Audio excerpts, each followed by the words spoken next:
नमस्कार बहिणींनो, मोठी आणि धक्कादायक अपडेट समोर आली आहे। आता लगेच 1500 रुपये मिळणार नाहीत।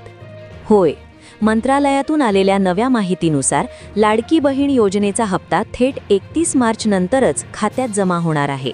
नमस्कार बहिणींनो, जर तुम्ही मुख्यमंत्री माझी लाडकी बहीण योजनेच्या पुढच्या हप्त्याची वाट पाहत असाल तर तुमच्यासाठी मंत्रालयातून एक मोठी आणि तितकीच महत्त्वाची अपडेट आली आहे। ज्या महिलांनी ई-केवायसी म्हणजे ई-केवायसी पूर्ण केली आहे त्यांना वाटतंय की पैसे लगेच येतील, पण तसं नाहीये। नक्की काय आहे हा नवीन नियम आणि पैसे खात्यात कधी जमा होणार हे जाणून घेण्यासाठी हा व्हिडिओ शेवटपर्यंत नक्की पहा। राज्य सरकारने लाडकी बहीण योजनेच्या ई-केवायसी प्रक्रियेला आता 31 मार्च 2026 पर्यंत मुदतवाढ दिली आहे। प्रशासनाच्या मते अनेक महिलांना तांत्रिक अडचणींमुळे, इंटरनेटच्या अभावामुळे किंवा आधार बँक लिंक नसल्यामुळे ई-केवायसी करता आली नव्हती। पण ट्विस्ट इथेच आहे। महिला व बालकल्याण विभागाने स्पष्ट केलंय की ज्या महिलांनी ई-केवायसी आता पूर्ण केली आहे त्यांना 1500 रुपये तात्काळ मिळणार नाहीत। ही सर्व प्रक्रिया 31 मार्च पर्यंत चालेल आणि त्यानंतरच पुढील निर्णय घेतला जाईल। पैसे रखडण्याचे कारण काय? तुमच्या मनात प्रश्न असेल की ई-केवायसी झाली तर पैसे का येत नाहीत? याची मुख्य 3 कारणं आहेत। 1. अर्जाची पुन्हा पडताळणी।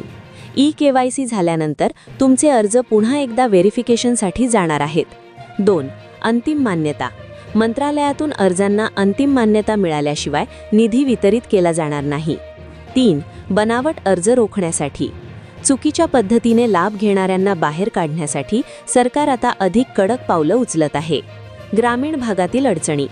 बहिणींनो, लाडकी बहीण योजनेत दरमहा 1500 रुपये आर्थिक मदत दिली जाते। या योजनेचा उद्देश महिलांना स्वावलंबी बनवणे आणि घर खर्चाला मदत करणे हा आहे। पण सध्या हजारो महिलांचे हप्ते रखडलेले आहेत। याचं मुख्य कारण म्हणजे ई-केवायसी प्रक्रिया अनिवार्य करण्यात आली आहे। सरकारने बनावट अर्ज थांबवण्यासाठी आधार, बँक खाते आणि मोबाईल पडताळणी सुरू केली। मात्र ग्रामीण भागात अनेक अडचणी समोर आल्या आहेत।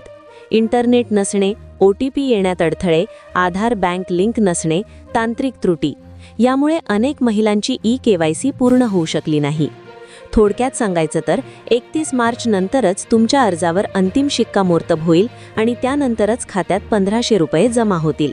त्यामुळे घाई करू नका, पण तुमची कागदपत्र आणि ई-केवायसी वेळेत पूर्ण असल्याची खात्री करा। तुम्हाला हा व्हिडिओ कसा वाटला? तुमच्या खात्यात शेवटचा हप्ता कधी आला होता? कमेंटमध्ये नक्की सांगा। आणि अशाच ताज्या अपडेटसाठी आपल्या चॅनलला सबस्क्राईब करायला विसरू नका। धन्यवाद।